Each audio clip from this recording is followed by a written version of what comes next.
People often talk about running the play as if it just happens. But for Cooper Kupp, it's about knowing and executing the entire playbook. It's a mental game of chess where you counter a defensive strategy with an endless number of plays.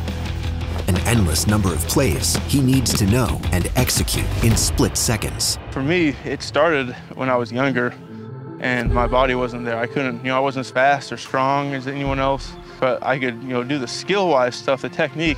I had complete control over that stuff. I could learn all of that stuff. And it just went into like honing that in. How can I be that much better? And in football, there's always so much more you can do. There's so much more you can learn. And champions are always looking to learn more.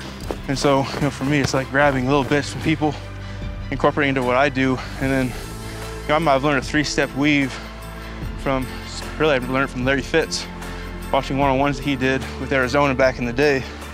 And he did it a lot of times at the top of routes to be able to move defenders. And I tried to incorporate that three-step into, my routes within 5 yards as well. So it's just little things in that regard. It's like, hey, this is, shaving milliseconds off of, getting out this break, but maybe that's the difference between, catching this ball or a DB breaking it up. So those small things, the things that you think you take for granted, go dive in.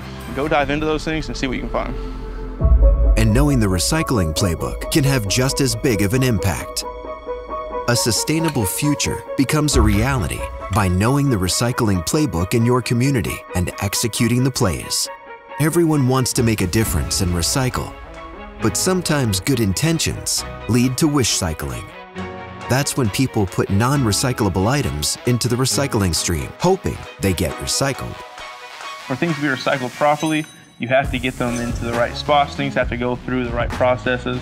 And so if you're throwing stuff that's not supposed to be recycled in there, it's just going to cause a big problem. For instance, items like this infinitely recyclable aluminum tray needs to be free of food debris and residue.